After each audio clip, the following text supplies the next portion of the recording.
So when was it you actually did join up? Or were you in a TA? No, I was not in the TA, no. I was quite a socialist in my youth, actually. And I was very anti-Nazi and anti-fascist. Are you going to tell me about your exploits in Ireland? Oh, right. But the training in Ireland? I You want suppose that? so. No? I suppose so, yeah. But, well, I suppose in my age group at that time we were all quite politically conscious. I was also very keen outdoor. We used to go away every weekend up around Loch Lomond side. And at that time, well, 2 or 3 years before the war, there was quite massive unemployment and things like that. And we had a fire. I don't know if you know the Cregalian Loch there. Yes. There was a fire just outside of the Cregalian Loch. Unemployed lads used to go out there climbing along the Stockton Road. And on a weekend, people like myself who had jobs, we used to go out and we'd meet them, talk, argue, get every form of opinion. And then the young university lads, students, used to come out too now. And all, it was quite and today we were all quite arguing, sit up during the night, and somebody would always stop the fire. Yeah. At the same time you were making your tea, and then you get up and you go for a walk along the Stockton Road to the shores. Anyway, that's just my time at that, would be about just 20. Yeah. I remember 38. And I remember the day I went up to, well, I don't know if you remember them, the call-up. You used to give your age group, and then you were called up alphabetically. You had to report alphabetically. And it so happened that my day of getting up for an interview was a Saturday. And I'd been working till 1 o'clock, dashed home in the usual way. My mother had weekend supplies ready, we put these in the bag. We went up to the call office to report. And I remember the fella saying to me, well, there's no choice for you, chum, I know where you're going. I said, what are you doing? I said, I want the Navy. Because he thought I was a born infantryman. But when the war had started, the Sunday that the war was declared, along with some friends, we'd been up at the Western Infirmary filling sandbags. And then on the Monday, a lad I worked in the printers and party. And what job was it? What was your actual work? well, what they call a stationer. Station. In the manufacturer stationery. Right. And this Saturday morning, Monday morning, I went into the office, and a lad there who, an artist, he does the drawings for layouts and things like that. He had a motorbike, the pair of us shot off to the dock area to see if we get into the Merchant Navy. But they weren't taking people that, because I thought, well, if I'm going to fight this, well, they may as well pay me for it. But anyway, they wouldn't have us. So anyway, when I went back, eventually get my call off, this Navy thing was still at the back of my mind. I told them I wanted to get into the Navy.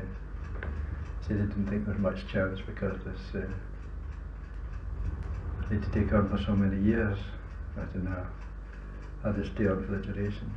Anyway, my call-up duly came and alarm inspected. Eventually we got my papers. I was an infantryman. I was posted to the Cameron Highlanders. The Cameron Highlanders, It's now the Queen's Own Highlanders or something. It's amalgamated with the Sea Force. Can you remember what date that was? The actual call-up when you joined? That was... I've got them upstairs. Was it was 39 though? It was in 39? No, it wasn't. Was it 40? 40, yeah. That'd be about January, February 40. And went up to Inverness to do our basic training, Yes. and I quite enjoyed it. Remember most of the section I was in with the printing trade, oddly enough. There were either printers, comps, or people like myself. And the next, I'll forget, remember the next platoon tour was filled with lads from Aberdeenshire. It took me about fully a day, if not more, to get used to the sound of their voice. I didn't even know what the devil they were talking about. Yeah. And anyway, we did our training there. And I know I wasn't awfully keen as an infantryman. A wee bit individualism. I didn't want to just be one of a mob going over the top and relics of the last war. So there was one or two announcements on board that people were asking to volunteer for this and that. Yeah. And there was this thing called the command, and I volunteered for commanders. I just finished some infantry training. How long was that? It was about 6 weeks that I got that. And I was sent from there to Brechin, where this commando unit was training. It was the 11th Scottish Commander. I don't know why the 11th, because it was the only commander at that time. I think the first and second, I didn't even know what commanders were at that time. I just knew it was something to give you time to think for yourself. Yeah. And we joined this bunch, and it was entirely different things from all the army you'd ever thought. You were taught things that you never ran across in normal army. And quite enjoyed it. And then we went from there, we were posted down to Arn in the Clyde, if you know Arn. It was a delightful period. We must have been down there from, I would go to the commanders around about early spring, about May of that year. I'd been in Brechin about a couple of months or so. Then we went down to Arn. And the only time of winter in Arn, it was a magnificent time. You were there quite a while? Oh, we were there about 3 months. All this time our training's going on, we're doing route marching and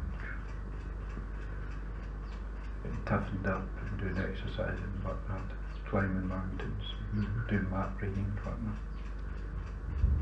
And then we were suddenly told we were going on leave. This was in January, just after New Year. Because although we were a Scottish commander, there's a big lot of the fellows who were English lads. Sherwood Foresters, Tower Hamlet Rifles, Durhams. And it ceased to be no a nationality at all, you were just characters, just fellows. Anyway, we got this leave, and all sorts of rumours were going about. There were tropical kit being put on, there were skis, snowshoes and all that. Yeah. And whilst we were there, we were all put on board ship once now, at least once, twice I remember. All priming grenades and whatnot. We're going for a raid in the fort and then we'll go for a raid in the Channel Islands. They used to have us up to High Doe. No, this is actually This is all you'd steam away out to sea, you know, for some reason or other you'd be recalled. I remember Keys, the Admiral Sir Roger Keys, coming on and apologising for getting the fellas. It was really something we were supposed to go on. I think actually we were used as a decoy. I see. Whilst we were doing this, another crowd were away Doing something? doing it at a Fortin Island. Anyway, I don't know if you know the pier at Lamnash, the big hall. We were stationed at Lamnash. Our particular 10th troop we were stationed there. Other troops were in Brody or whatnot. And anyway, Jan, I remember standing there, all kit lined up and whatnot, and we done this piercing cheerio to the landlady. The way we, in Commanders, we were paid what was a billeting allowance of 7 bob a day. Mm. Because we had no billets and whatnot, and the local people were mostly landladies, holiday landladies. Yes. Used to have 10, 20 fellows in that house.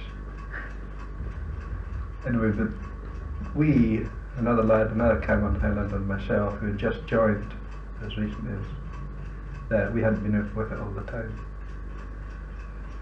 We were given what was considered the last of the least attractive billets, which turned out to be the most attractive. There were 2 elderly ladies that had been school teachers down at Hamilton Point. I don't know if you know Hamilton. No. Hamilton's quite a famous name in Landmarks, you know. Mm. There's a point there called Hamilton Point. This was a big self-contained house, and she'd have made one of the luxuries of that. And we would get this billet. There were 20 or 30 fellows in the house next door. And these 2 old ladies didn't want a lot of people. They just wanted to do something for the war. And I remember them telling me, after they get used to the 2 of us, telling us what sort of nice fellas we were. They'd always imagined the army boys coming in rollicking drunk. Yeah. Anyway,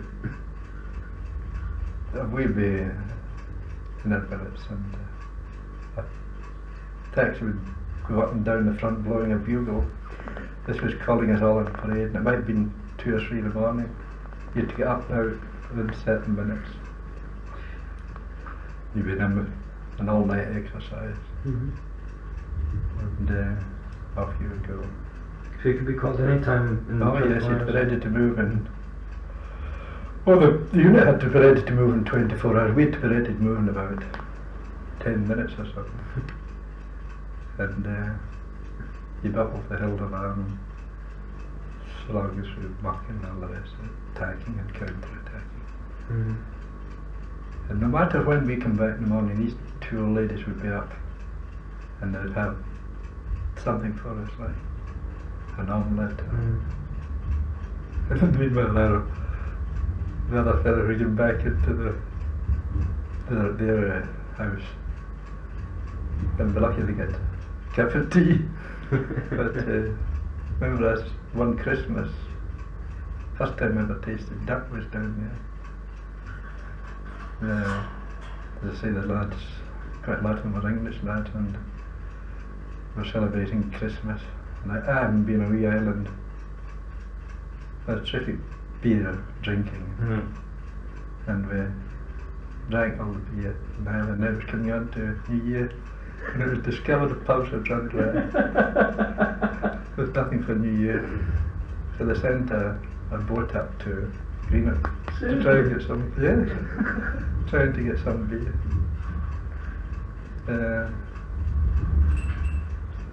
That was quite a time when I had. So you lived quite a long way, really. Yes, well, I told you, you get 7 shillings. That was Mm-hmm. 2 months, 2 or 3 months.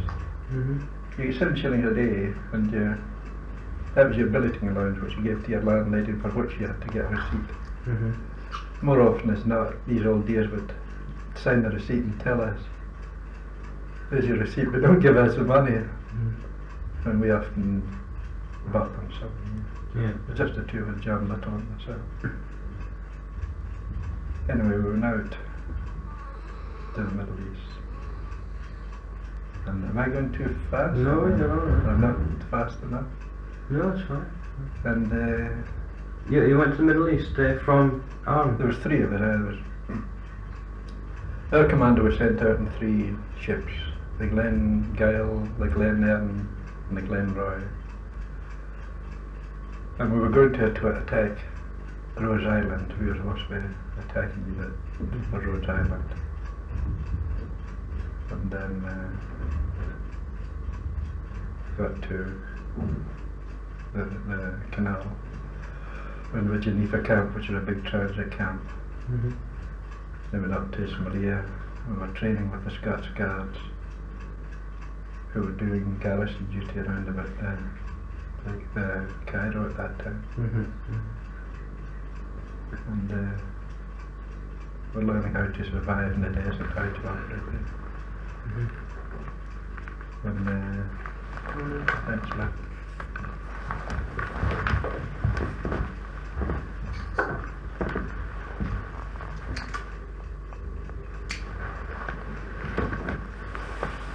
So you were sort of in this transit camp at the time?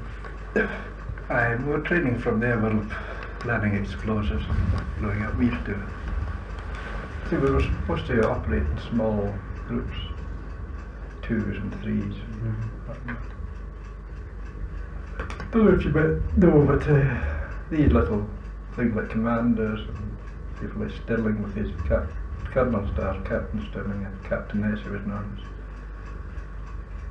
He had his LR, no, he wasn't LRTG, he had his, what do they call his god? I forgot the moment. Anyway, the Germans started, or the Italians started invading Greece. And the Greeks were giving the Italians a bashing up until the Germans came in. Yes. The way there was Undies, Glen Glen and Glenloy, there was 3 commanders. Ours was the 11th Scottish, I guess when it was the number, there was either 1 or 2. They were being stationed at Troon. We're all around the Firth of Clyde area. Yes. And we did our training there at the transit camp, and we were just lying waiting on operations to go. And for some reason or other, Rhodes was grabbed. Germany had invaded Greece to give the Italians a hand. But I think it was one of the commanders they took, didn't take ours, to go over to Greece, Crete, and to fight a rear guard there, whereas the main troops were withdrawing. They posted us to Cyprus, and we were in Cyprus for a while. There was only a cell. The troops I had in Cyprus were just wee bits and pieces. Our complete commander, there were a couple of batteries of Australian artillery, and there wasn't much else. And within a troop there was 10 troops. Each was posted in a different village, and we used to, at various times during the week, all criss-cross to give the impression there's an awful lot of troop movement. Yes. And then Crete was invaded, as you know. And we were posted out to, we were on Cyprus and we were all round the coast waiting in our turn for the invasion. I always remember that was the first time ever I had sunstroke. In Cyprus we made a base here. I think we were the first trip to really, it became quite a big transit camp later on. At Salem, the woods of Salamis there, we started this camp, got water in. It was an excellent time. It was the last time during the war in Cyprus. It was everything ever I thought about the Mediterranean, the blue skies, and the sea, lots of fruit. And we were doing our guard duty. I remember taking my turn on this headland looking out towards the sea, waiting in the Germans coming. And that was the last thing I remember. I don't remember being released. And apparently I was out for 2 days with sunstroke. Because it was really a crime. You should get punished for it. I didn't. In the commanders you should. Because I'd get out with just my webbing on, I had no shirt on, I had my hat on, I'd just been lying in my tummy looking out, and the sun beating down, it just knocked me right out. Fortunately I was out, I'd been out for about 2 days, and that was by, thereafter I watched the sun as okay. But from Cyprus, submarine destroyers came along, I think it was a Hotspur, one night. were all messing around. We were told to pack up, get everything ready. When would this be? And we went down to the harbour at Salamis, Famagusta, and started boarding the 2 destroyers, I think. Anyway, now the hot spiking one. And they piled us, we all piled on a supercargo on top of the destroyer, we're all on deck. Then we lay at Famagusta all right through that night. It was about early morning they started embarking. Then the destroyer went at the hammers out hell to Alexandria. We all went on our ship, our landing ship, East Glen, Gale, Airman, Roy, these were all equipped for sea landing. Yes. And you know, took up our usual same berth and off went up to raid. Didn't know where we were about to raid. But at that time, Vichy, from my period of history of this period becomes a wee bit confused because we were going to raid Syria, which was partly French, and which was a French colony, I suppose. And the high rank, as I'm only talking in hindsight now, there must have been great confusion there as to how we were going to attack them. Because we were first of all told to go ashore, not shoot, and all the rest of it, and to wear black and white armbands as identification that we were friendly troops. Anyway, we got up to where I was supposed to land, down into a landing craft, all head up, ready to go, and as they did not recall us all back up again. Away back to Alexandria. I don't know what was going on. Tony, what was going on in the top brass. But anyway, our CO was a fella called Pedder. He was an HLI man. You see him go ashore. They wouldn't allow us off ship at Alexandria. And then about an hour or so he came back. And unhook it again, away we go again. And we get into, well, we steam all during the day off Syria again, and we get into our landing craft and we start going ashore. You can imagine such a confusion among us, didn't know what to expect, didn't know whether we were going to fight or, you know. Anyway, our landing boat started. They're landing at Syria. And then there was no choice, we just started fighting because you couldn't see anybody, all you could see was machine guns and the blasting. And this was, what In troops Syria. were this in Syria? Yeah, there was Senegalese. Senegalese? And the French officers, but Senegalese native troops. And as we came ashore, there was a big long stretch, it must have been about half a mile of beach, and then a high escarpment. And it was from this area here, they'd just traversing guns, you couldn't see them, just all the guns were crisscross here and there. And we were pinned on the beach there. Remember Captain MacDonald, they were on about 17 or 18. I mean, it must have been, I'd be older than that, maybe 20, 21, that's younger. Sitting to his Batman, what was his name? He was a corporal. What do we do? What do we do? Because this old corporal was a regular soldier.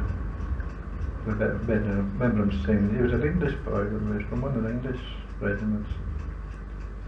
Said to be Captain MacDonald, you better tell Sergeant MacDonald to get moving. Well, I was one of Sergeant MacDonald's troop. And in the commanders, you work in groups of 3. You have 3 in the brain gun, 3 which called bombers, they have a wee discharger cutting the rifle, 3 doing this and that. Anyway, in that situation, you do what's called fire and movement. this crowd here moved to try and attract the fire where this crowd here. So we're all hitchhiked, and eventually we got quite close to it. And it's the first and only bayonet charge ever I made. When we capped McDonald said, "Fix bayonet." And we fixed our bayonets. And we're running now saying to myself, what the hell is not there? What the hell is not there? Anyway, we charged shouting like mad. And we got there was nobody.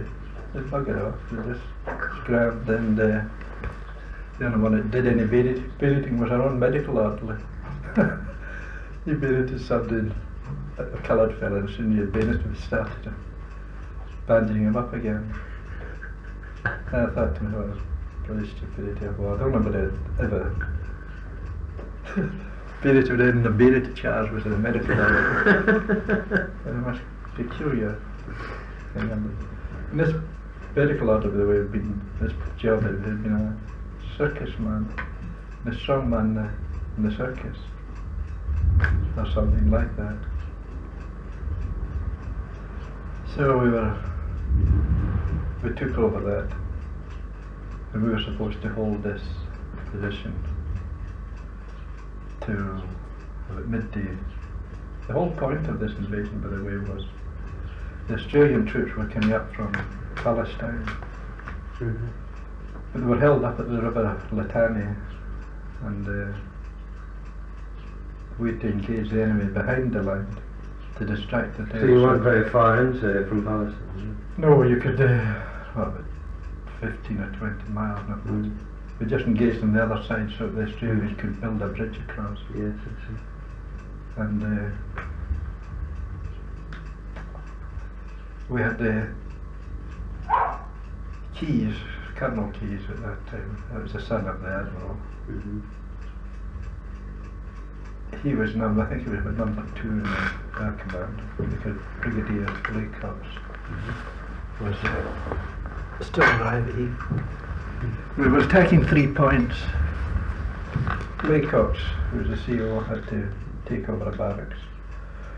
Our section was taking a crossroad coming from Damascus, the coast road. We were to hold that position. The other troops were further on, another section of our 3 troops was further on. Anyway, we must have landed there about 4 or 5 in the morning. They say we were pinned on the beach first of all.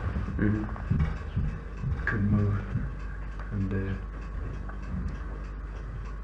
And during this, I remember seeing a cyclist coming along as if he was going to his work. Could have lighted, just gone off to his work in the morning. Machine guns or ground guns were opening up. And I remember this.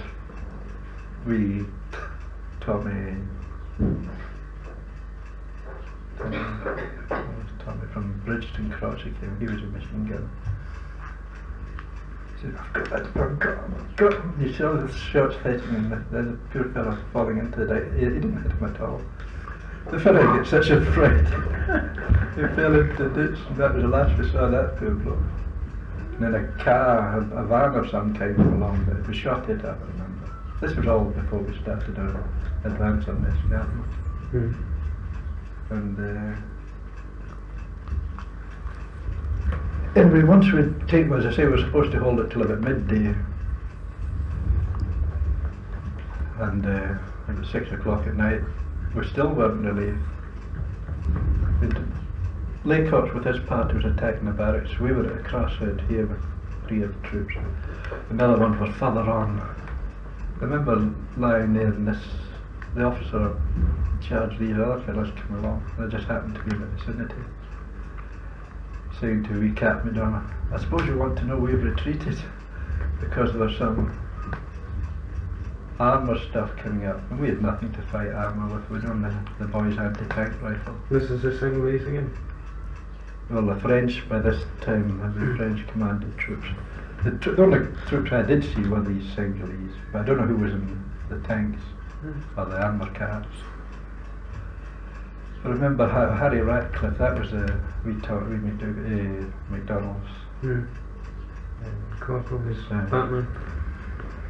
Harry he had a boy's anti-tank rifle. They say we were in the crossroads here, and we saw this armour stuff coming. You got a bloody gun on him, Harry. Well, Harry gets this boy's anti-tank, and you see the thing strike the armour car and just shag off. It shoot them through the pile of butter. And it was like it didn't seem like war somehow or other. It was just like a big exercise. Although people were getting hurt.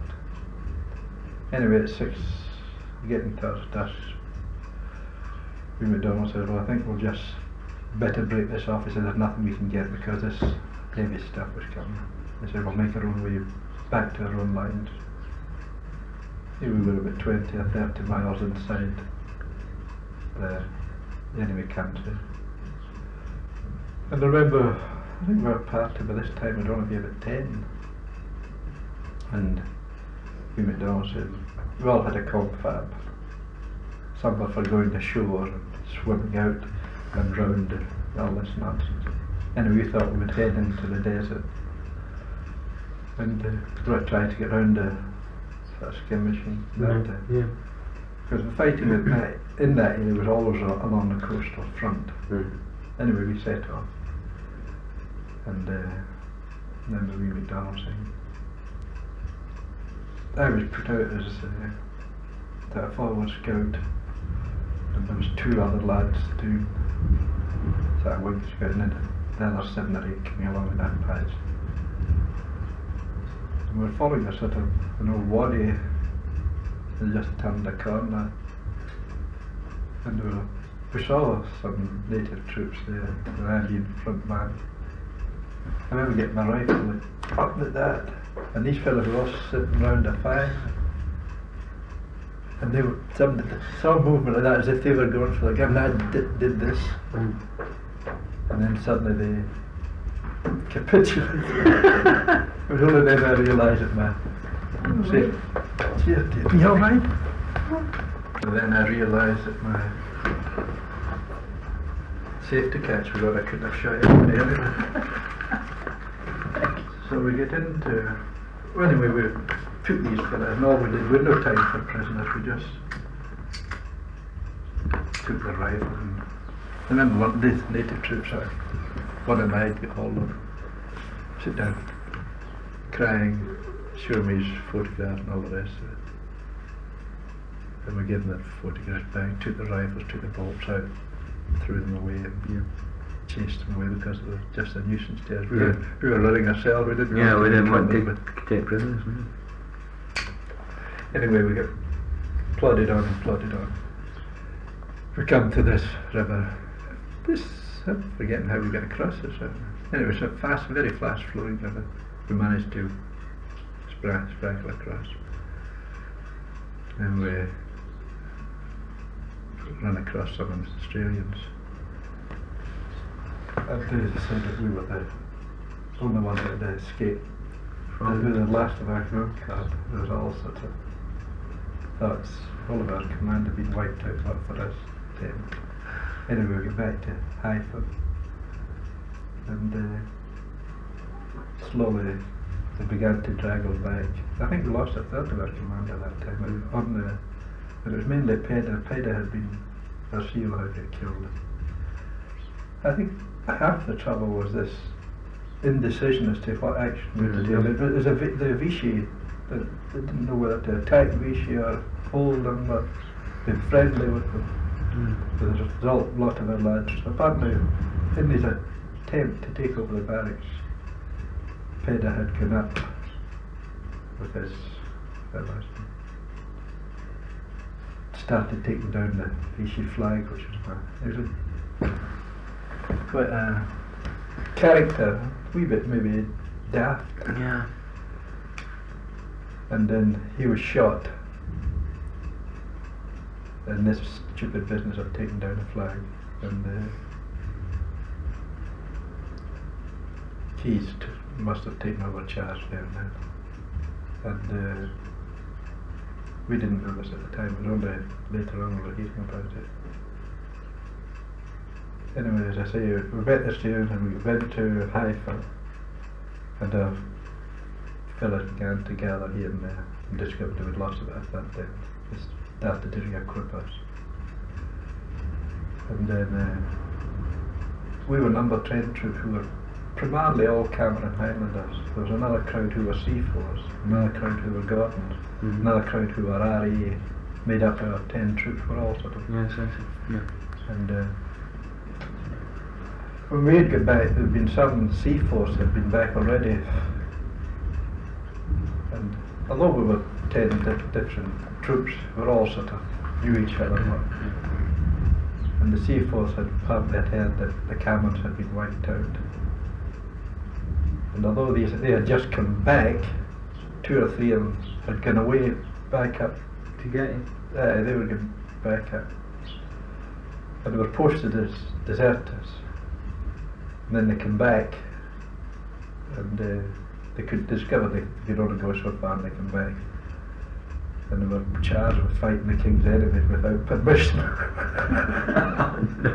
That's the biggest bloody farce that I can remember. But 2 or 3 Seaforths got up for posted deserts and then charged with fighting the king's enemies. Needless to say, nothing happened. Yeah. They were just there. See, in the commanders, you're supposed to be self-disciplined. You're not supposed to need too much. If you do, no, if you get too drunk too often, do some stupid thing, you're not ready to do your duty, your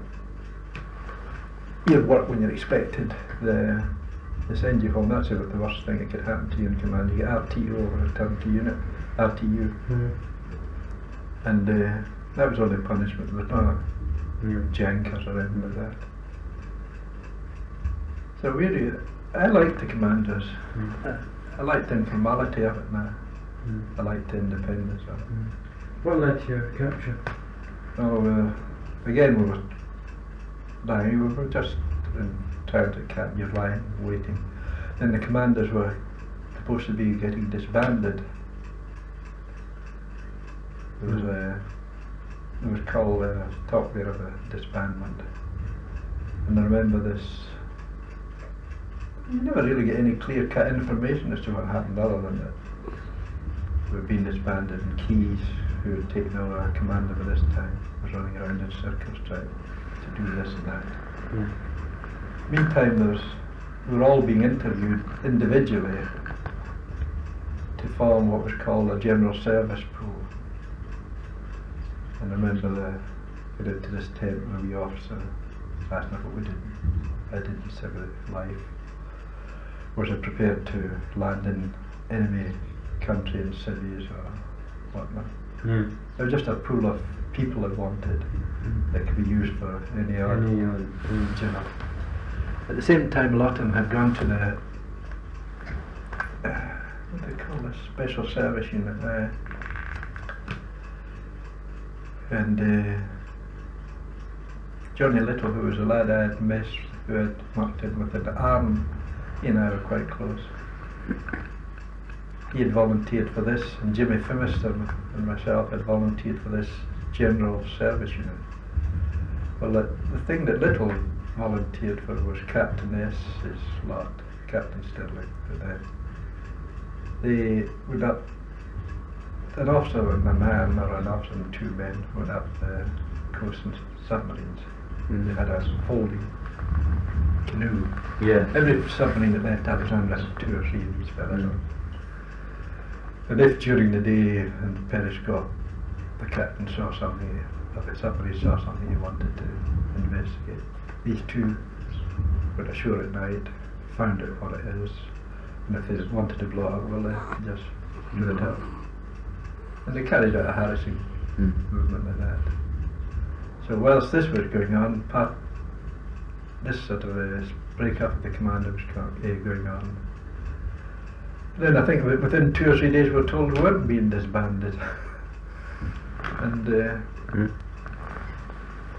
but this time it was too late. Some of them had gone to Captain S's lot. We were not the LRTG, but were another wee private army. And we who were left were going, as we thought, in general service pool. But then we started training doing more concentrated sea landings Where was this? in Alexandria, Alexandria. and we were working with submarines. And I remember one day in Alexandria, one exercise we were doing this embarking at something offers 20 to a submarine, and the submarine was off, and we would all get into these little rubber dinghies and paddle our way ashore. And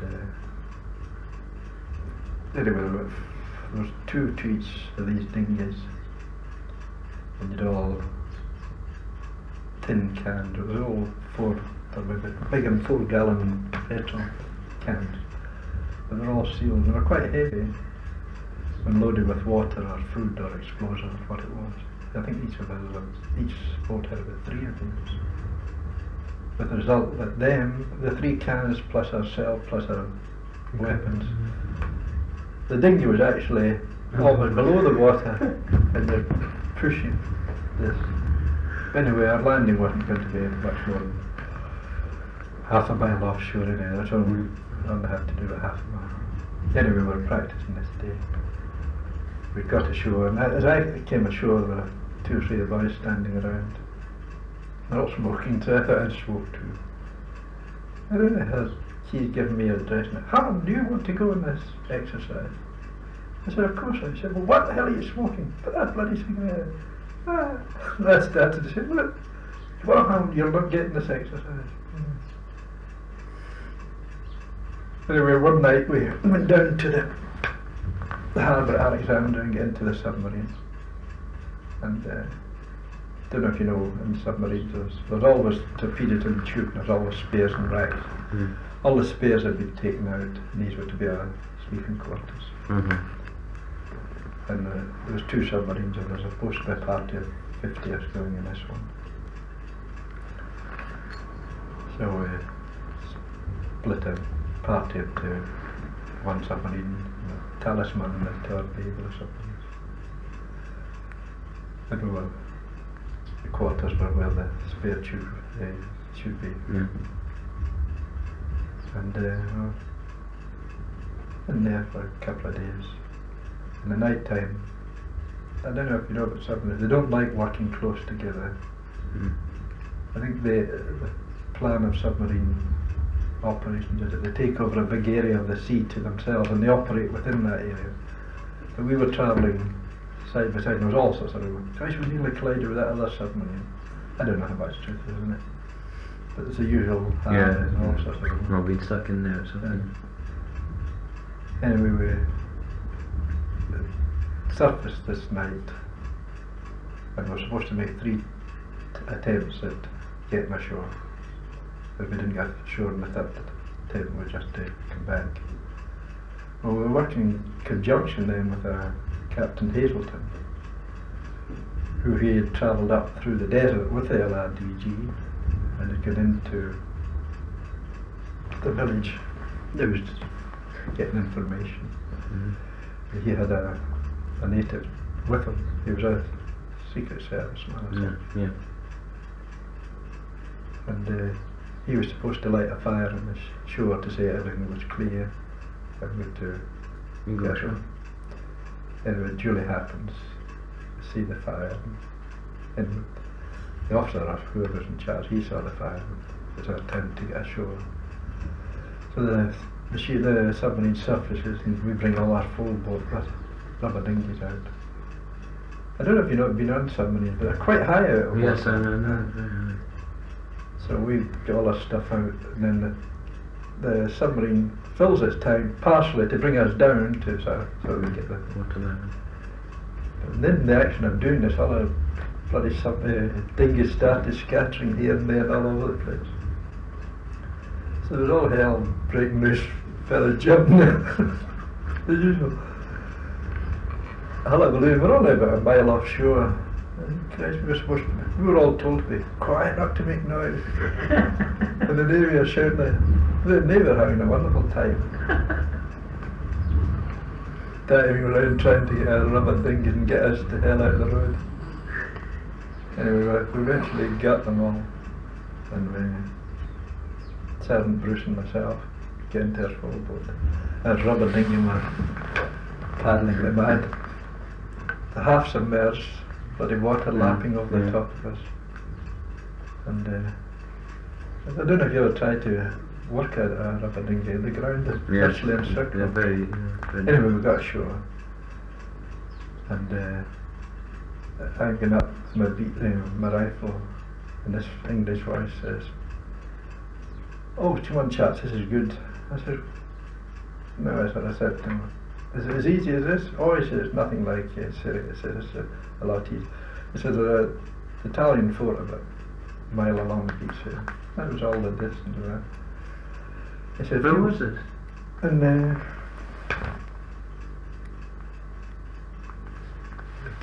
we were going to raid Lunel's headquarters, actually. What do you call it, bloody place? I'll get it in a minute. So he said, "If you go up there, just watch nobody comes along." I said, "Maybe someday." So I'm just standing behind the bush and I hear this footsteps coming. And I see an Arab, somebody dressed as an Arab come along. Stick my rifle in him and march him back to Hazelton. Hazelton laughs like that. "Oh," he says, "that's my man." He says, "All right, he's my servant, don't bother about him." I forgot today when we came ashore, the first thing Hazelton had said, and Bruce and I were the first ashore. Captain Keyes came later, Colonel Keyes came shortly afterwards. First thing Hazelton had said, "Have you any cigarettes?" He said, "Fed up with these bloody Italians." So we'd all 50 tins of caps and that. So we gave them these. And anyway, we gathered. Eventually, throughout the night, gathered. And there were some caves on the shore where we were storing our stuff as I sort of an HQ while we were inland. And what's with the following night we started moving. We lay all during the day. And with us then was Captain Keyes, Colonel Keyes then, and Brigadier Laycox. There was one or two other officers seconded to us. I've forgotten their names at the moment. They were there because one of them could speak German, one could speak French, and one of them knew the country and all this. We'd never had them as our own officers, they had just been put up to us for this exercise. And anyway, we gathered up and discovered that one of our own lads had been drowned in coming ashore, because we all had these little wests, as we call them, little tubes. And each of us had two for our weapons, a machine gun, one for a rifle, etc. And I forget the name of the lad, who was a London boy, got drowned, and we got all our stuff stored in these caves. Way up during the day, and then we started the following night. We had to start moving inland. It was I think there were about 3 days it did take us. But it must have been comfortable bloody time, because it rained. I never saw such rain normally. We'd move during the night and it would rain all bloody night. We were soaking wet during the night. And then during the day we would lie down, but we wouldn't move at all. If we did move, we had Arab robes which we put over our head, and our gown and whatnot. Just from there covered all our uniform. And if we had occasion to move at all, we moved us. For many years, around that years, seemed to be an Arab. And I'm just running out of tape.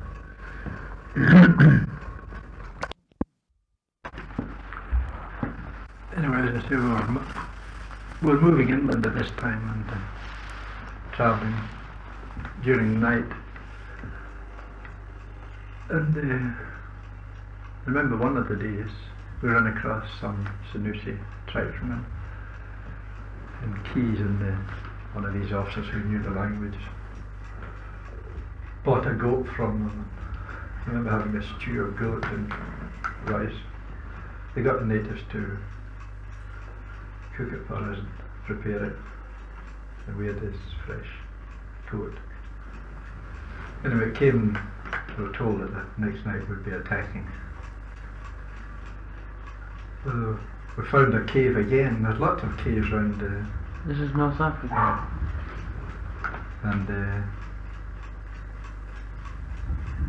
we dump our surplus kit, because that night we're only within half a mile or so of the objective.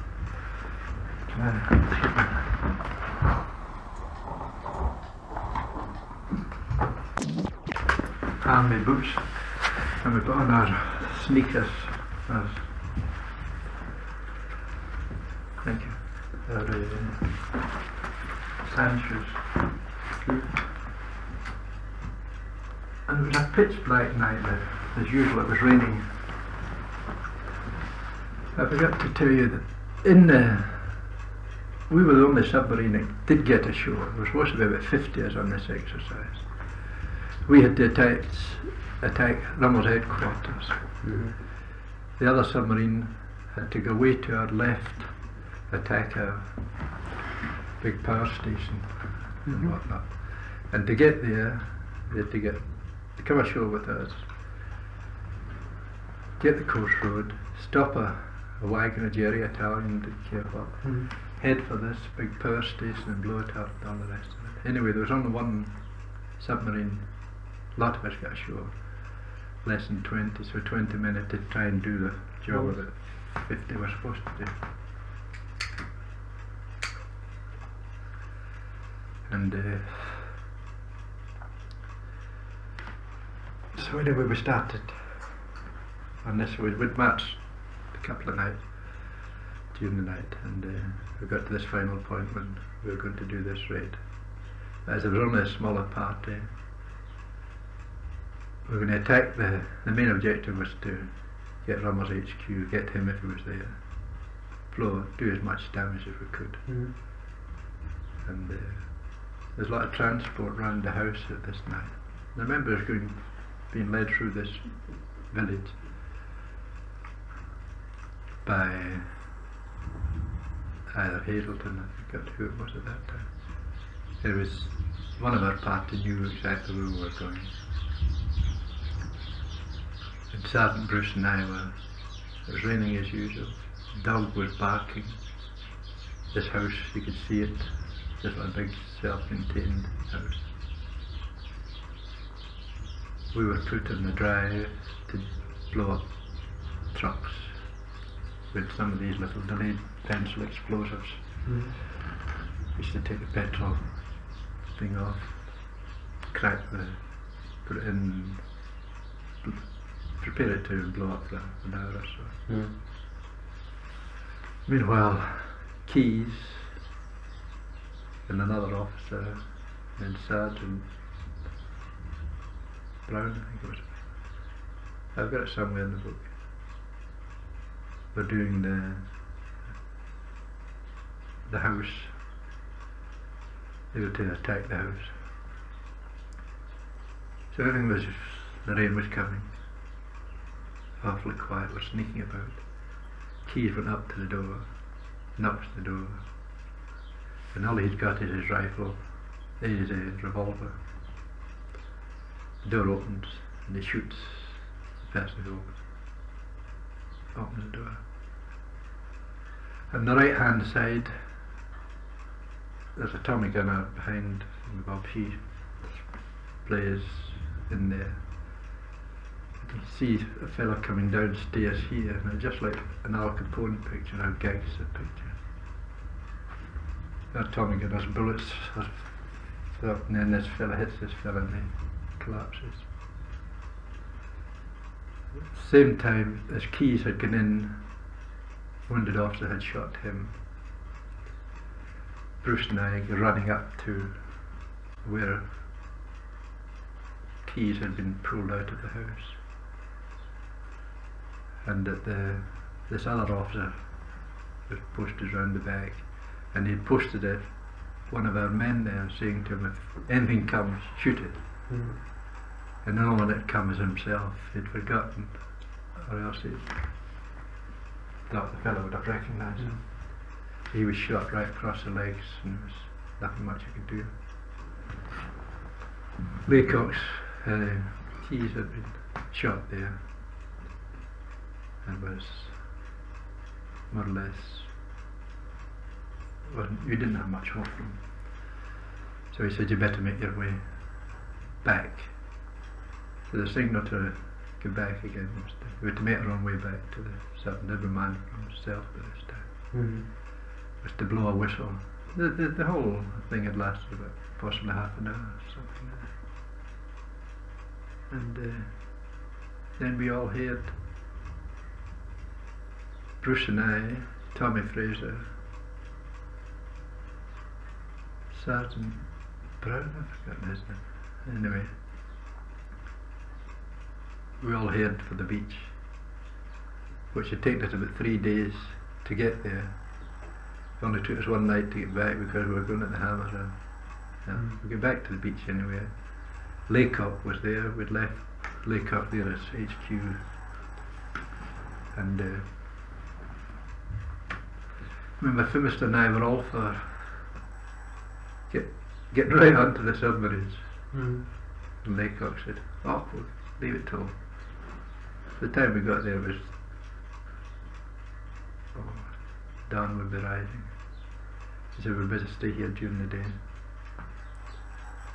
We'll get off tonight." So we lay there during the day. This time I'm getting, but inwardly I think Christ was taking a lot of chances, staying here for so long.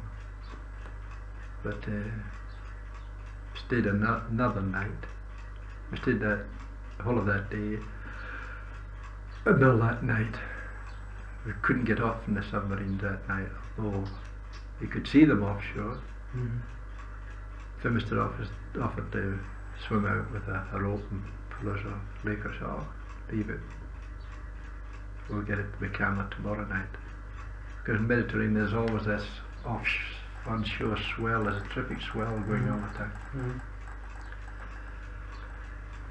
Anyway, we'd posted sentries out while the rest of us were hiding in the caves, and wakened up the following morning to sound of shots. This was our sentry who was out there. We all dash out and take a position along the beach. We knew we were discovered by this time, because that day there'd been low-flying aircraft following the coastline, just looking for us. And we got out of our cave and took our position up. The Italians and Senussi Arabs were stretched from the water edge about 2 or 3 miles inland, and they were just coming along in a straight line, sweeping north, looking for us. So I remember fighting, shooting at them. Nothing was happening. And they could, "Can't you fucking shoot at all?" It was only then I realised, I don't know if you know the old Lee Enfield. The battle site's set for about 100 yards, but you got a flip sight which you bring up so you can increase your range. So he was supposed to do this. He was supposed to take charge of the fighting. He was supposed to remain cool, calm and collected while the rest were panicking. But anyway, he didn't take control. It was only then I thought that so I raised the battle site anyway. I remember it was the first fella I'd ever shot at I'd seen fall. And it was only when I'd raised this that took name and he'd fallen, he'd either been wounded or something. I shouted that the range was 200-300 yards. So as this fella fell, they retreated a bit. And then Laycock said, "Well, let's surround them." They sent Tommy Fraser and an Aberdeen sergeant, I forgot his name, round the outside to try and get behind them. I don't know how many of us there were at that time. It had 3 men to surround him.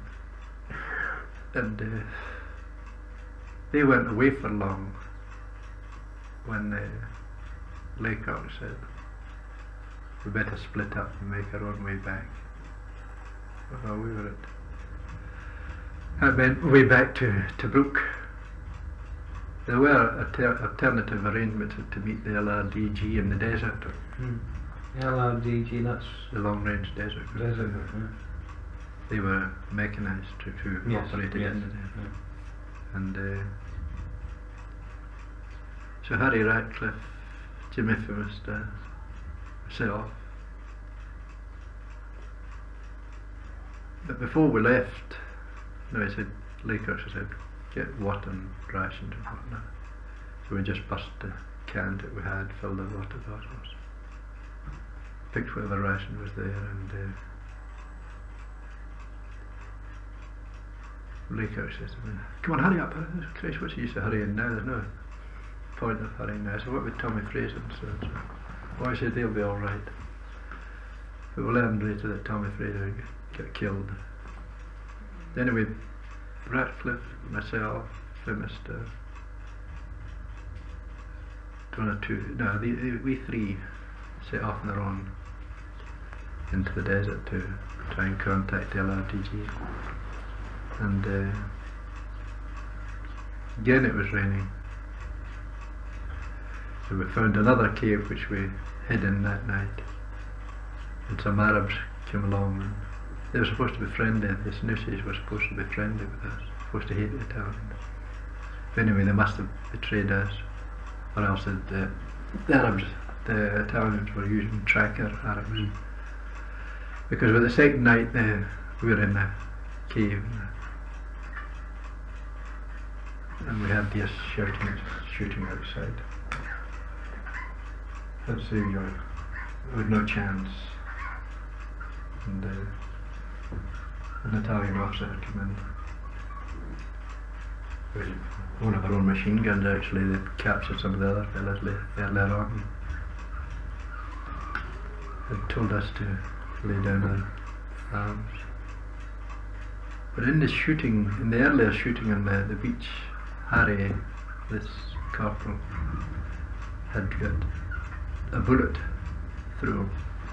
And actually, it had been a ricochet, it had come off a rock and hit him. So, then the commander just supposed to, somebody's wounded, supposed to leave him, or Harry said, oh, don't leave me. He said, I'll be alright, we'll be alright. So we put a field dressing on this, a clean hole again in there and out there. I don't think it touched any of the intestine. Because the bandage, Harry, he said, oh, I'll see her in the morning. This is before we'd started off into the desert. And anyway, in the morning, I said to Harry, how do you feel? I said, I'll be alright. He said, we're alright.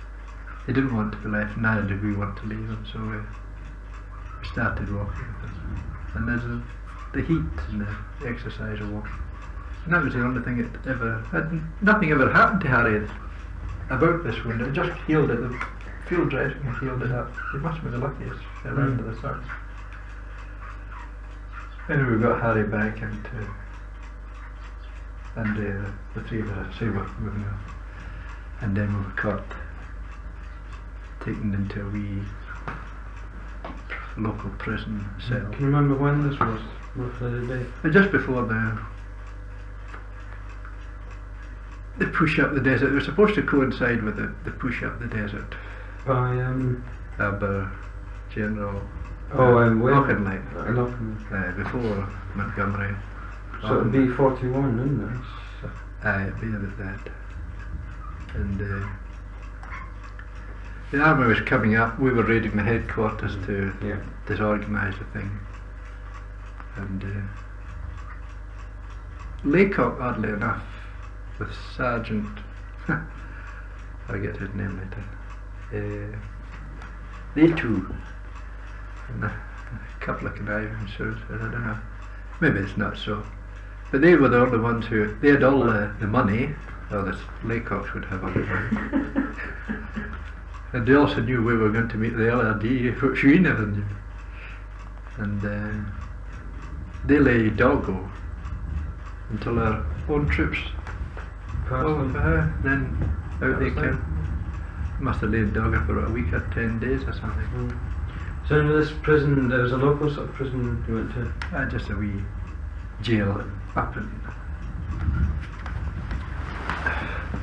a wee Arab village jail over.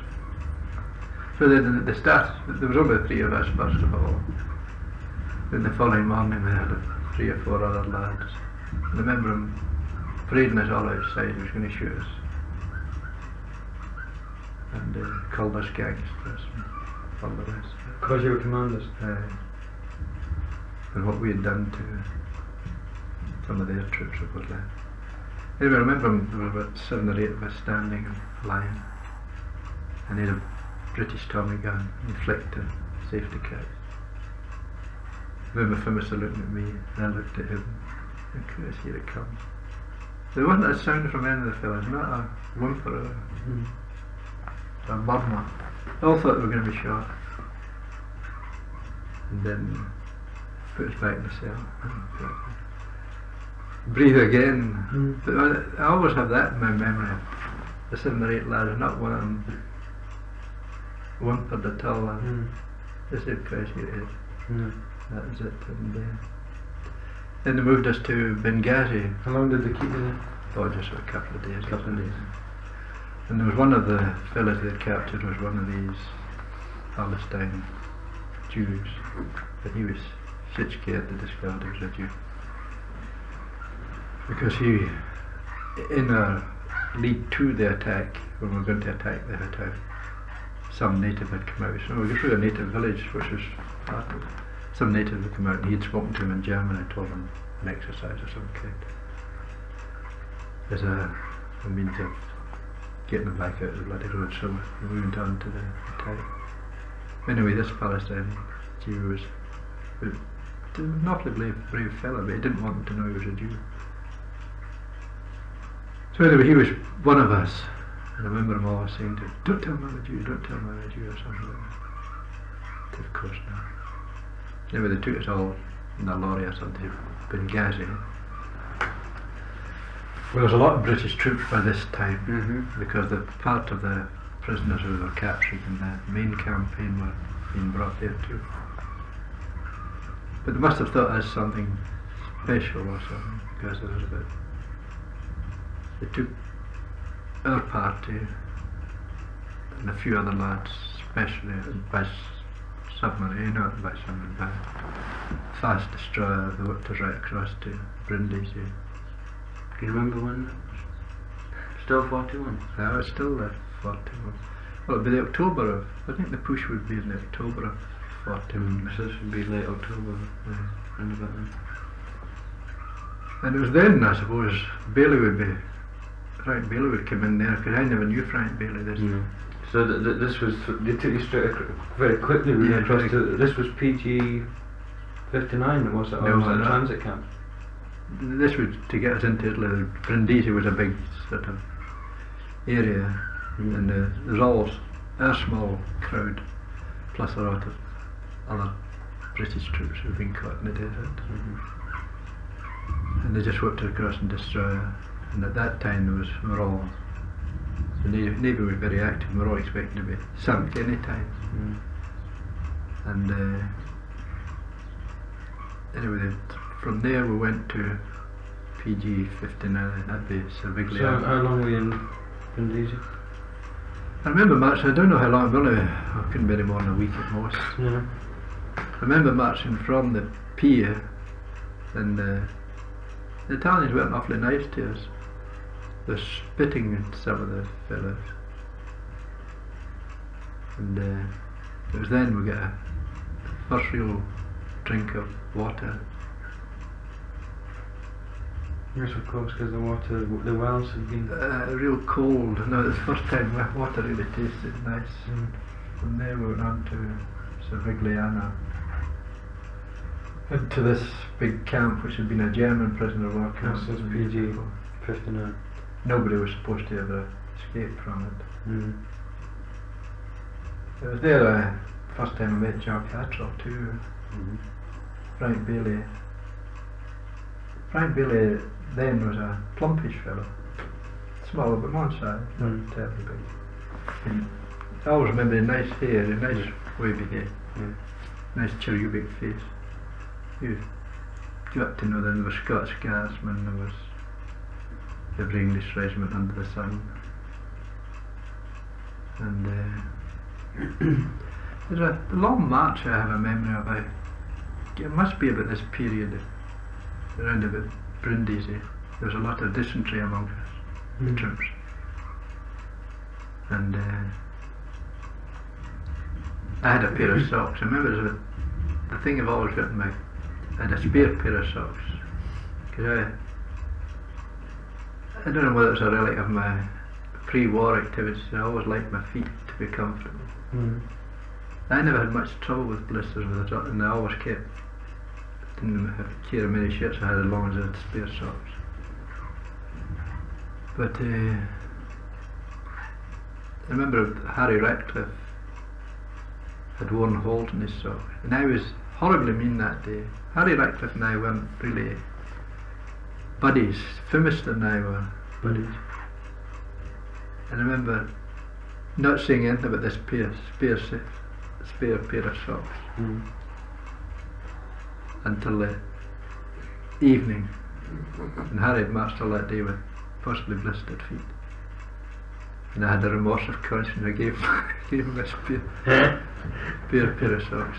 But I always had this horrible memory of being horribly mean about that. I wanted to look after myself and bring the other fellow. Because I say, we've been Phimister could have had my shirt right away. But just as, anyway, I solved my conscience and gave him a spare pair of socks. And life in Servigliano was mundane. I think we were about 21 months in all the prisoners. If you've been to prison work, well, troops, British troops especially, will start to organise themselves. After a while, we got organised. We had a wonderful RSM in that camp, and I had a wee smattering of. Well, my ear was quicker than most, but and I'd been doing office work before the war. I did work in the camp office, organising rations and things like that.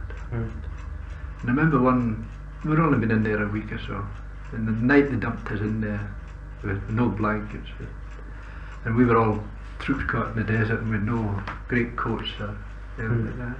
All we had was a shirts. And in Italy in January is bloody cold. And each bunk, I think it held about 100 or 144. And there were 2 tiered bunks with a wire slat mesh, and that was what we lay on that night, chittering like mad. Phyllis and I cuddling close out. And in the morning they gave us a cup of coffee and a roll. And midday they gave us a spoonful of soup and another roll. And that was the food, more or less? And that was all bibi. Maybe around about December then, I suppose. It was bloody cold. Anyway, we'd be there for a week or so, all hangdog and beaten, and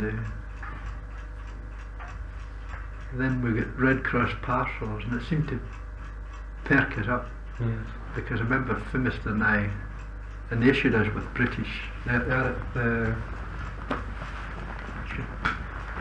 Red Cross had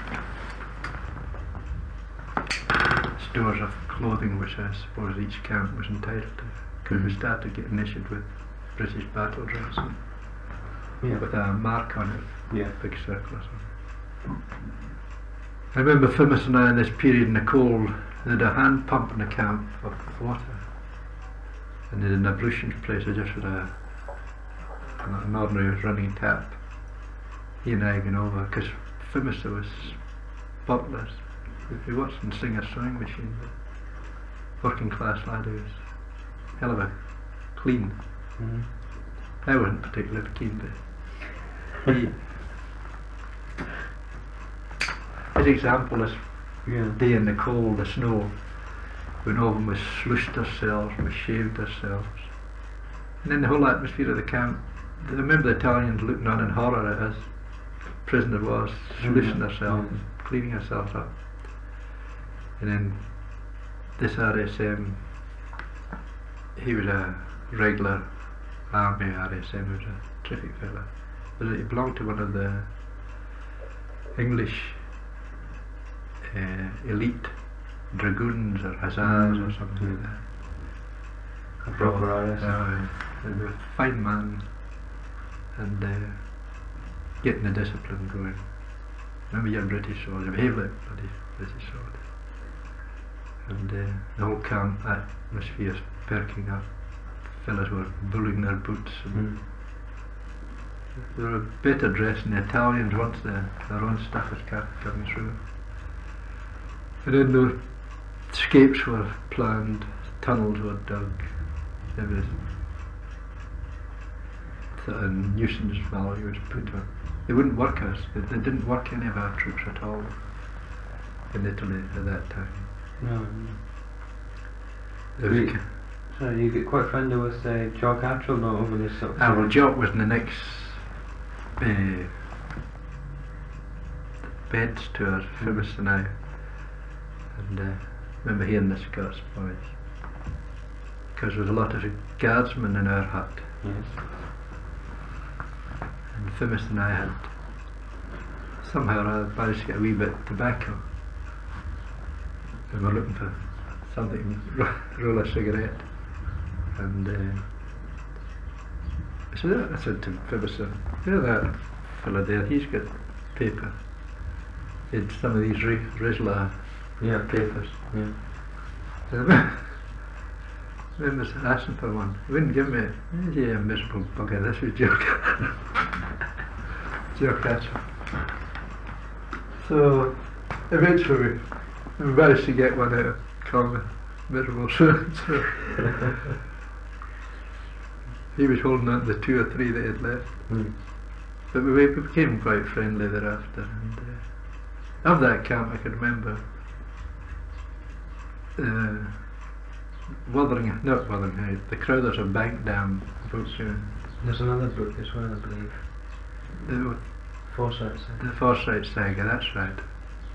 Yeah, We weren't many books, and No. the fellow used to read chapters at night. And it would, if possible, in the dialect of the area, the Yorkshire or Lancashire, Yeah. get him to read this. So he would sit up in his bed of a night time and read this, and you're all lying back listening to it. Because there's so few books. Yeah. And then eventually we got more books. And we organised sing-songs. Jock Hatchell, he had a wonderful song. They're all the usual army song, but he had a something you had to clap your hands. And The only one he remembered when I asked him was Roll Out the Barrel. oh, there was all at the barrel. But That's he, the only one he could remember. he sang this. I'll remember it in time. And I remember Frank Bailey. I don't know. No, I didn't really get close to Frank until we were moved. There's a lot of Americans started coming into our camp, and they were disbanding the whole camp. And I tried to get Phyllis to a job in the office. He didn't want a bloody job in the office. And they were holding me back. And I didn't want to get split from Phyllis because he and I Your mate. So there were all sorts of rumours coming through.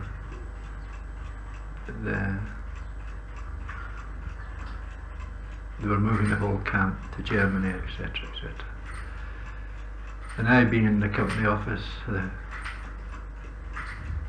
never knew a hell of a lot, but one night was an intake of Americans coming in. And as they were bringing these Americans in, they were moving our fellas out. And I was holding Phyllis back as much as I could. And they wanted the Italian who ran the camp office. We did the clerical work sort of business. Wanted me to stay. I said, no, I'm going with him as a volunteer to go with. Anyway, Fimis and I did get separated at this point. And Attrill and Bailey and myself get moved up to just the other side of the pole. Whilst these Americans came in, were wonderful. The Americans came in, they were quite beaten and were dirty, and they were our fellows who got their morale by this time were quite cock-a-hoop. Horrified at these Americans going to bed with their clothes. Our fellows were going to bed with their pyjamas. And again, another mean instinct in me.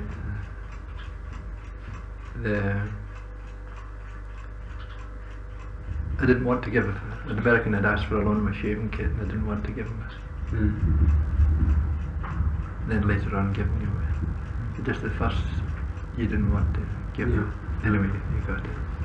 And eventually they got cleaned up and got a wee bit morale back into them too. And they were delighted it was this British RSM was in charge of the camp, because it said it had been some of their own people who had been all sorts of bloody rackets, grub and whatnot.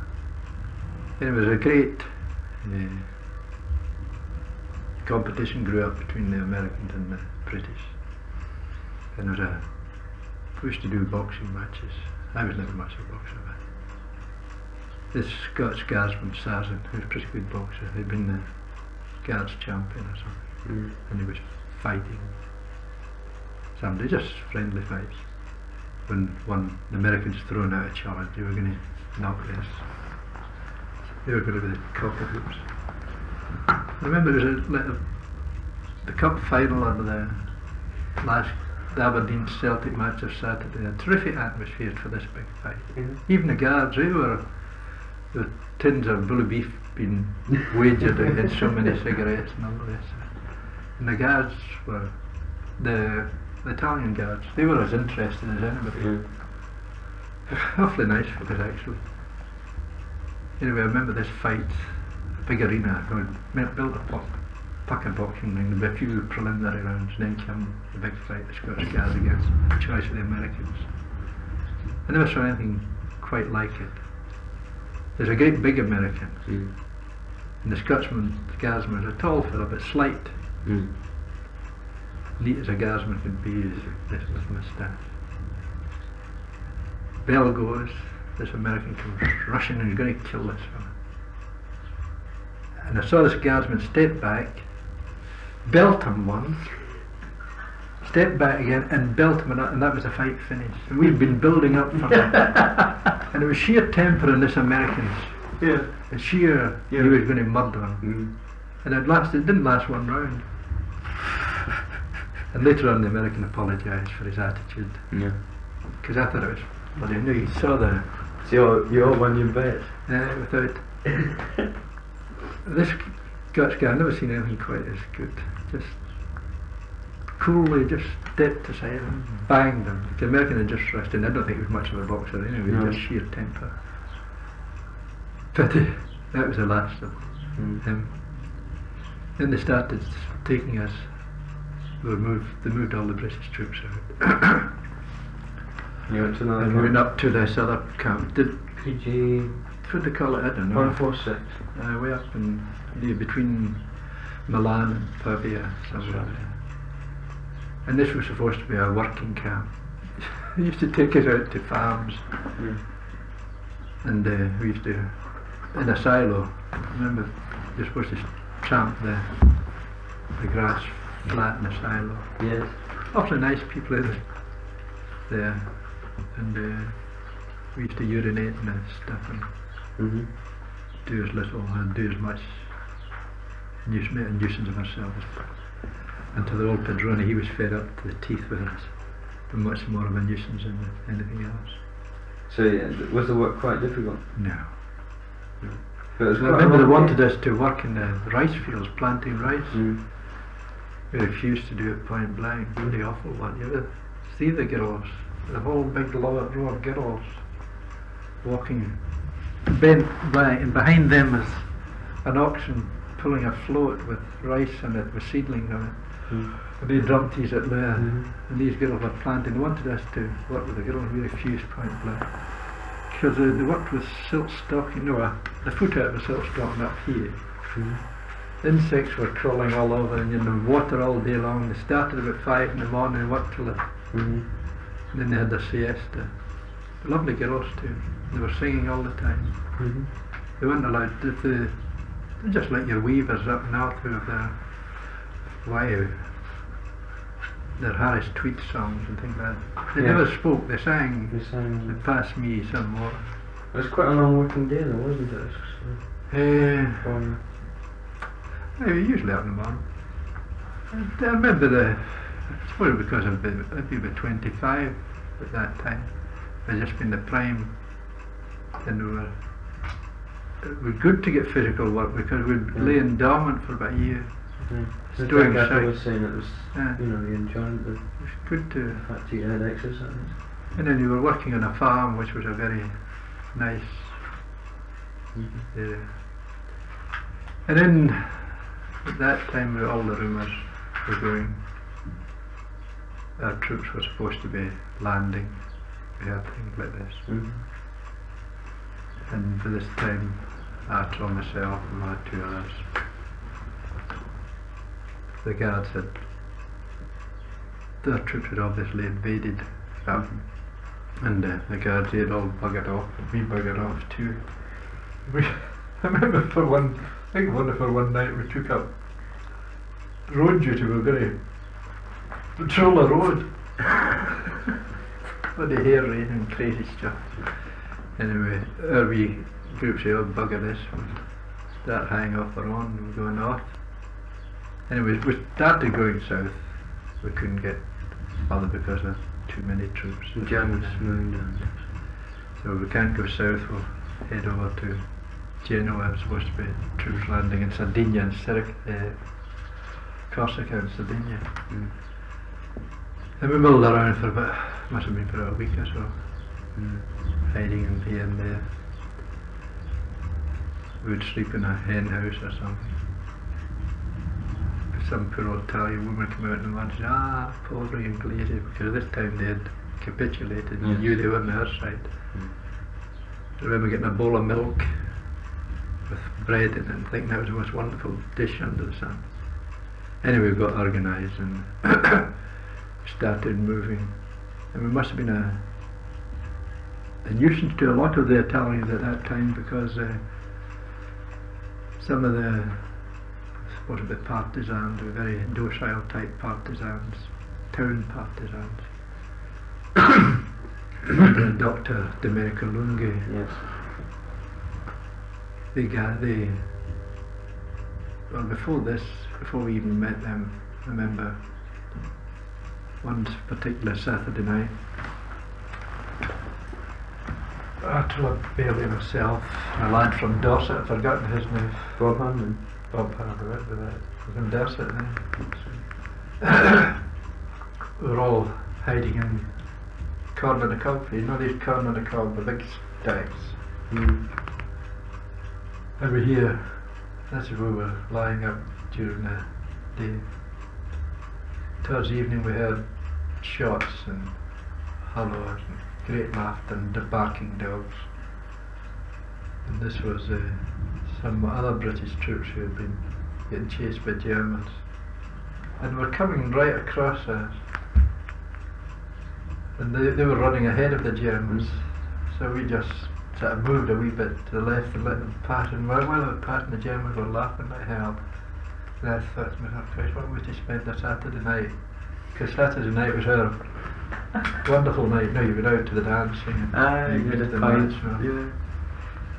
Then later on, must have been in that period that these partisans gathered us, took us into a church. You're in, we put in the belfry or something. Aye. And the priest, he's an awfully nice fella. And anyway, we went up to the church. So they say the partisans were trying to do as much, or not fair to say they were docile partisans. They were doing as much as they could because of the terrible things. I didn't like staying in Italians' houses or anything like that. Because of the risk involved? Because of the risk for the people, especially women and children. None of us fellows felt happy living in it. So we never went into houses, we stayed in there. We wouldn't even let them know that they're there if we could possibly do so. And then we were taken out to the church, chapel, up to the belfry, and we lay there for a while. We were long, we were about a month or so to Jackson. No, it was quite a long one. Who was there then? Oh, I forgot, yeah. I know Atchell would be Friday Miller would be there, Bob. That one. I remember one night, or one morning wakening, and there must have been a mass early out in the morning. He used to come early in the morning at various times. Anyway, I remember one night lying there, feeling something like, and this was rats and everything in bloody here. And Atchell got run down about here, his physical thinking about. Because I remember him accusing me who was not. Atchell was like famous, always washing. And Atchell accused me of being filthy. It was Atchell himself actually. The lice were coming out from inside. It was run down so badly. And then we got too dangerous for the church, the chapel. They took us down into a wee room of a village house. We lay there for a while. This was Giovanni's? Giovanni's, and he used to bring us food at night. And then I think it got too dangerous. At that time I was off shooting the Patroni there, who was the baddie. He was also a remote one. I thought, let's shoot the bugger. And Franco, who was a brother of Domenico, a young Italian. I think everybody in the bloody town knew we were there, but nobody was supposed to know we were there. He said not to shoot the Padrone and only bring reprise or something. So anyway, it got too dangerous for them, and I think it was so well known that we were around. We've been there for a long time. Must have been 3 months overall between the church and the house. When we started off the road to go north. And we're all not terribly good navigators anyway. We were following this North Star. And we did run in with some real partisans there. Was this in the latter stage of the journey? The latter stage of it, in the mountain. We're coming to the mountain. And there must have been partisans there. There was supposed to be a major, British major around there at that time. But so hindsight, there was some reading later on, I found there was some major there organising the escape of British troops. He was, I think if he heard of them, they asked the partisans to bring them to certain areas. Because they were much a nuisance to him. The British prisoners were as much a nuisance to him because they were bringing too much attention around that area. So they were more of a nuisance value. Anyway, I remember the foot of a mountain, or got into a house, and these were real partisans at this time, and they weren't too sure of us until we proved we were British troops, British prisoners of war, and they started organising us to take us over the mountains. It was bloody cold and snow this time. Because I remember they were also helping some Jewish people to escape too. There was another, that tall, slim English boy, he was a great ladies' man. Whilst we were helping the older Italians, the older Yugoslavian Jews, I think they were being chased from Yugoslavia. Well, we were lugging big cases of books or whatever it was over the mountains. He was looking after the daughters. Who is this? That's what I'm trying to remember, Tommy. He was always a bit of a ladies' man. He would look after the daughter while we looked after the old father and mother. It wasn't Bill Armand, was it? That's who it would be. No, was it Bill? It's Lim. I remember he's going to help. Bill Armand, I think it Jack Hatchell maybe was it too. I remember me was. complaining. There would to be him. 4 of you then, I think. That went over the mountain. The big Yeah, well, coma. there was 4 of you then. Yes. Oh, And in the well, earlier stages, was it you had to travel only at night again? That's right. And I it was on was the following short the, distance. following the North Stars that Mm. bit. And depending when the moon was rising and Yeah. things like that. Atchell by this time had better Italian than I had. Mm-hmm. Because I suppose he had a better, or applied himself better to it. Because his Italian was much more grammatical than mine. Mine was just something I'd picked up. And he could actually converse much better in Italian than I could.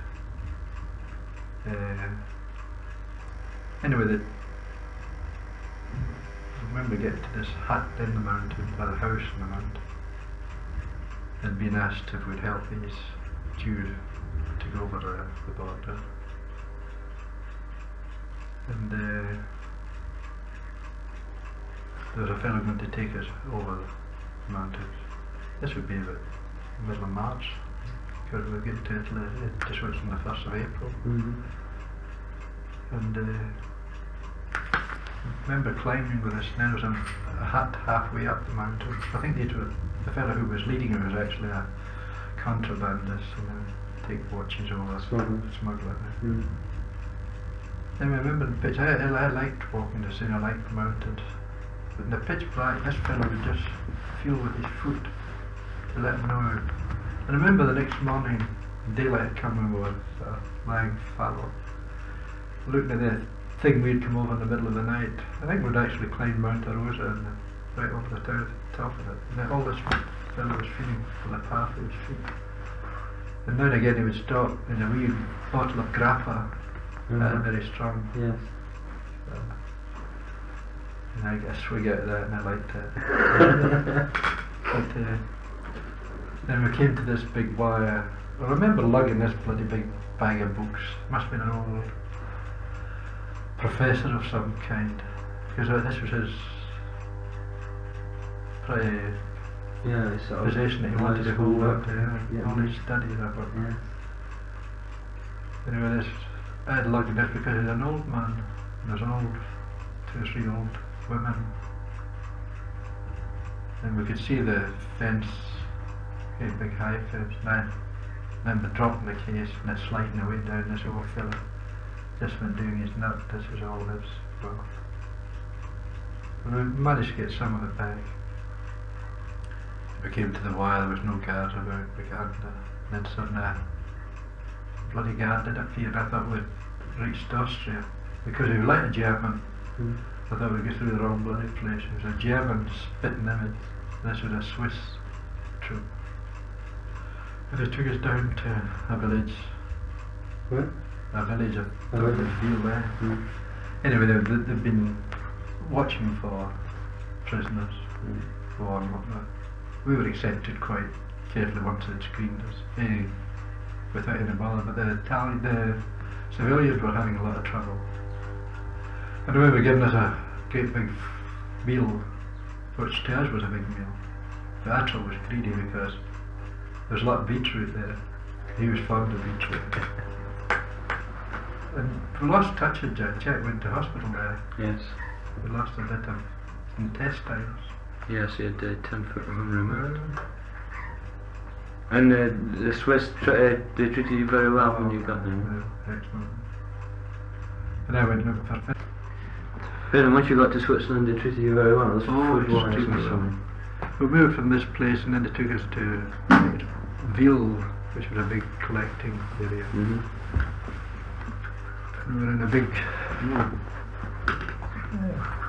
I forget how long, we were in hotels. And we were given about 10. The British consulate come along. Then we were moved up to a big hotel, the Co Palace Hotel. And Yeah, we'd lost touch with battle at this time. Yes. And I lost touch with, well, I'd lost Fimista in Italy. Mm-hmm. So I thought Fimista must be in Switzerland, and that was my looking for him. But in the interval, I remember we got to this big hotel, the Coal Palace above Montreux, and seeing you could see the shore of Italy and the lake that we had crossed and whatnot.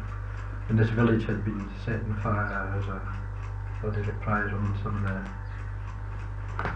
Medici, something like that type of thing. And all you had to do there was to entertain yourself. They started organising mountaineering and things like that. That took up. Went mountaineering, we used to leave at 6 o'clock in the morning with a Swiss guide, about 10 of us, start climbing. A wonderful time. Then I get fed up with that, and a Swiss family were looking for somebody that they wanted to help the British troops. Now went up to work on a farm at Dubendorf, outside Zurich. Mm. Just yourself, or you? Just myself there. Mm. And same time I was always inquiring about Fimiston. Mm. And then I went up to Zurich and worked in a wonderful farm. But a great big man, an oldest man, be about 60 then, great big German, was square German head. And all he had was German. The son-in-law had worked in the aerodrome, civilian aerodrome. He had a bit English, the daughters had French, and I had a wee bit Italian. Mm. Anyway, the mother explained to me that they wanted to help, to do a wee bit for the war, and they wanted it to help a British soldier when I came along. And I hadn't to work, I had to get strong and well. So they were all starting at 6 in the morning, and I remember the first morning by this time I was quite fit because I'd been mountaineering. And I didn't come down to 9 o'clock that morning. They were all out working. And I wandered over the stable. There's a fellow working when I started working with him. I'd only been working for half an hour, and that was their break. So when then they had and it was only then I learned that they'd all been up from at 6 o'clock. I said, oh no, I'll be up at 6 now. So we got up at 6. Yeah. I had a wonderful time for a few months. Went out through. I didn't get much haymaking. The potato gathering, and by the way, I did do some haymaking because in the autumn, because the apple trees were ready, and with the hay gathering and with potato gathering. Anyway, I remember the first time we were out to the hay. As I say, at about 11 o'clock they had Mitteessen or something, which was cheese, salami, and bread. And, cider. Mm. And I hadn't had alcohol for nearly 2 years or more. Didn't you have any in the skate? Oh, we had in the prison. We used to buy vino outside. We used to buy vino in the camp for a day. But I hadn't had it for a long while now. Oh, I'd forgotten the masala. They ran out of vino in the prison. We used to get a water bottle full of vino. Give all your leader. Anyway, they gave me this cider. It must have knocked me out. I fell asleep. Waking up, they're all standing round a circle laughing the hell at me. The idea of this cider. So they said thereafter I would get new cider. This rough cider wasn't good for me. So they used to give me new cider, and then by this time the British troops must have been well up because they were nearing Switzerland, that's to the Belfort Gap, and they started gathering recalling the British troops to outside Geneva. Anyway, by this time the night I was due to leave, the people would become real friendly by this time. She had 3 or 4 big daughters, want me to go back and all the rest. Must come back, don't go back to there, just stay here till what will happen you go back. I said, the war's not finished, we'll let you go. Oh, you stay here, don't go back to this. Anyway, we went back to our camp, and this collecting point. And I knew Fimister must be somewhere. And somebody told me there was some British troops in a village over there. Anyway, I remember walking over this mountain path. This may be out of context, or maybe this incident I think is further back in it. And seeing in the distance, I got over the pass and came down into the village, and there must have been about 400, 500 yards, and I saw some British troops sitting, and one of them got up and started looking, and we just began to sort of recognise each other at that time when we felt it and slapped each other on the back and said, "Gosh, where did you, what happened to all of this?" So he was just sitting outside the place where they did. He was in a mixed bunch of South Africans and all the rest of it. So we immediately proceeded to get drunk and have drink. And I remember I didn't get back to Mount Billet that night, which was over in Bob. I remember I had being in the farm, I'd saved up, well I hadn't spent anyway because they wouldn't allow me to spend. This farm was also a Hotel Rosenthal, and of a weekend all the Swiss people would come out of the weekend to this hotel, play bowls, and the children would drink lemonade and the parents would have a nice afternoon. And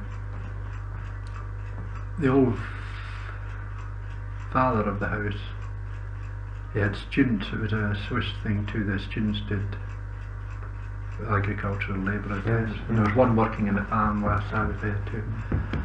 And he invited me over to Zurich to his home.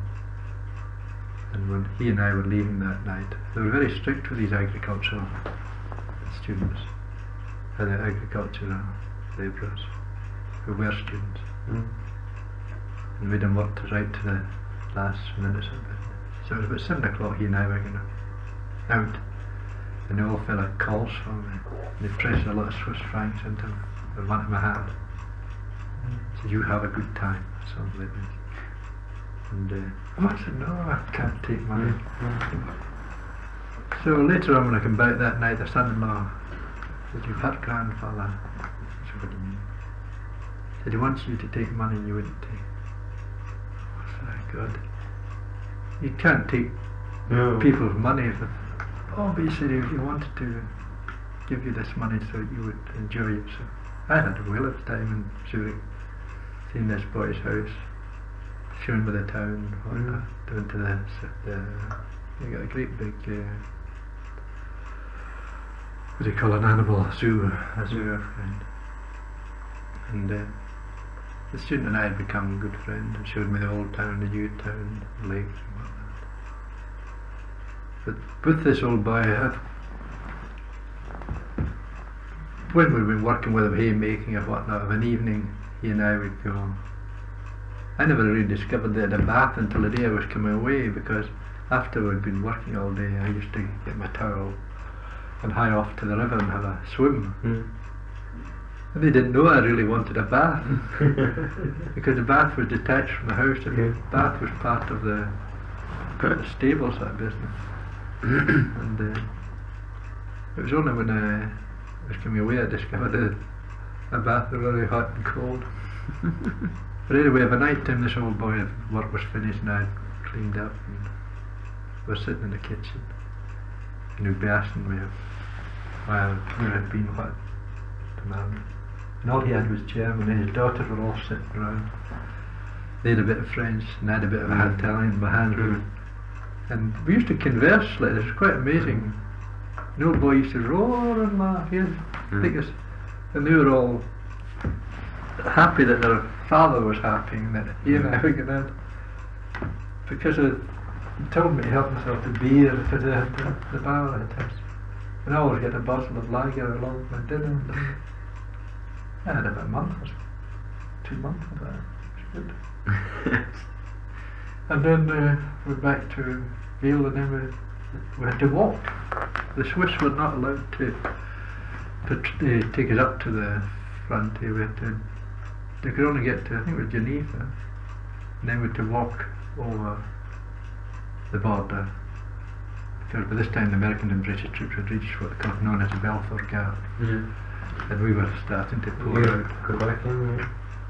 So they started taking us by train right across France. And I have a black spot there. But I remember we went to Leeds, get a transit camp at Leeds. And from there we were kitted out, given leave, and reported back to Leeds. They decided what they were going to do with us. Well, then we went through a process of interrogation there. What happened to you? All the rest of it. Then you went to your selection officer who decided what you were going to do thereafter. This time I was fed up, and I'd get married then. And when you leave? I think I got married in my leave, and then with the selection officer saying, well, what are you going to do now? What do you want to do? Oh, so I shot him in a cookhouse or something. I said, well, you'd reckon it, that's no use. He said, would you like to go back to your... Have you ever thought of officer training? I said, no, but I'm interested. He said, alright, I'll send you back to your... So they sent me back to the Cameron Highlanders and to take officer training. Where was this? Up at Inverness. Inverness again. Well, this time they were in Elgin. They'd moved over one of the women's army units had taken over there. When were you brought back? When did you get back to Britain? October. Of that. That's all no date, I can imagine. October 44, then. It was around there. Because I remember it was in the autumn then. Actually got a hell of a detail. I just forgot it all. And you stayed at officer training and... I was at the Cameron Highlanders training recruits for a while. At the same time doing training. One of us sent me down to Edinburgh to do War Office Selection Board. Then went back to my unit again. And back to Cameron Highland Depot, and got the CO calling from and saying that I could go down to Wasby, which was a proper training place, providing I took on for 2 or 3 years after my demob. I said no thank you. And that was it. That was in the early demob. You did one quite quickly? Yeah, very quickly. And came back to Glasgow? Come back to, yeah. And the baby was born just a few months after. And that's right. Can the partisans, it was the only sort of contact you remember with them was the actual getting you out of Italy? And the real, what I consider the real partisans, yes. There had been a number of British troops operating there. This again is only as you gather later on.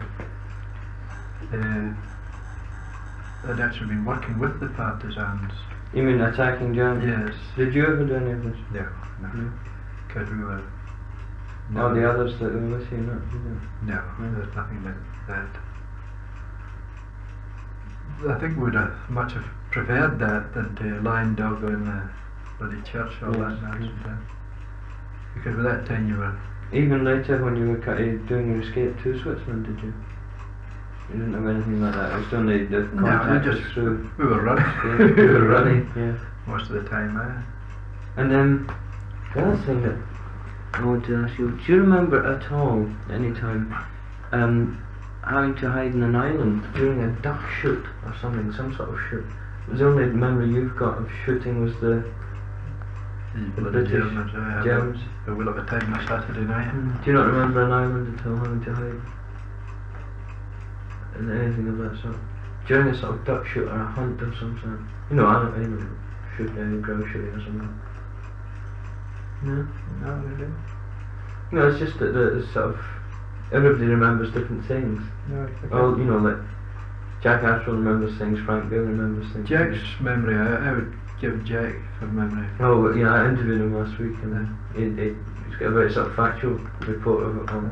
He remembers everywhere he went. He On that escape, uh you know, and things like Lujirana. the day you went through 16 litres of wine. I believe that. And Jack was, as I say, at that time his Italian was better than mine. Yes. So he made contact. Was They asked him Mm. because his Italian was better. Mm-hmm. I remember feeling a wee bit hurt about that because I thought my Italian was quite good. His was obviously better grammatically and whatnot. Yeah. And quiet. No, I don't remember the duck shooter. But Jack went off that night to meet the partisan leaders or something. This is when you're up in near Switzerland. Near the Switzerland border. And he arranges sort of That's for them to get you across. That's right. I remember that. Mm-hmm. I remember feeling quite hurt at that. Quite petty. Yeah. Well, I remember writing back one day, it just must have been shortly after we'd received the Red Cross parcel. Lewis and I, well, in the Red Cross parcel was a tin of condensed milk, jam or something. yes. It was sugar was a thing you never ever had, and we taking turn about a spoon. And later on being scratching because all this rich food was making your body itchy. Mm. And writing back home when the wee form I gave you, what a wonderful meal we'd had.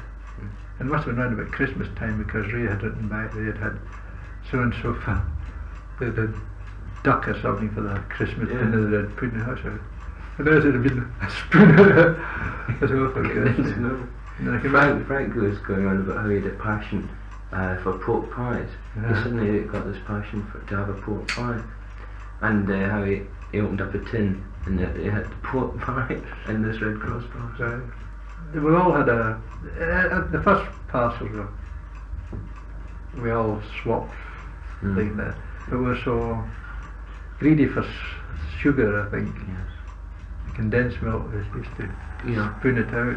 I believe this was a big thing in the camp of swapping until you got what you really did want. Barter was a rampant. Barter It was was- just a way of. Yeah. But I was, Well, as I say, I was employed most of the day. I was in regular working hour, which was good for me. But Jimmy Fimister, I remember one swapping with an Italian interpreter, asking him to, it was Easter, and asking him to get me an egg for Jimmy, whose birthday must have been round about that time, and swapping something to get Jimmy his egg for his Easter and his birthday. But my wife has a good war record. She was around down in Dover during that. She says she saw more of the war than I did. And she was in Dover during all the buzz bombing, and one of my friends, she was the first to hear of my peacetime friends, a chum of mine before the war. He'd been in the Navy, and she was the first to hear of his being sunk, the ship was sunk in the Channel. That was Jimmy Hasty. Another chum was killed. There was about 5 of us friends before the war, and we'd all been in the Boys Brigade together. Yeah. And this lad, his name was Hamilton too, although a different family altogether. His father was captain of the company of the Boys Brigade, and he was only one of us that was married. He got married. Meantime, I'd gone to the Camerons and I'd been home on leave, and him saying to me, You know, I think I should join. I said, don't be a bloody clot. You stay with you. You're doing much for it. And actually, he was killed in Brown's Yard in Clydebank of the bombing then. Yeah, that was a bad, very bad bombing there early in the war, wasn't it? Well, he was found out in the yard as if he had been dashing to go home to see what his wife and family were. They had a baby by this time. I remember telling him not to join up. There was a shipyard worker and it was needed more there. I was a clerical worker, didn't I could contribute nothing like that. And he was married, so I don't be a clot, stay here. And he was killed and I'd been away with that. Bloody, I often wonder what's going on with that.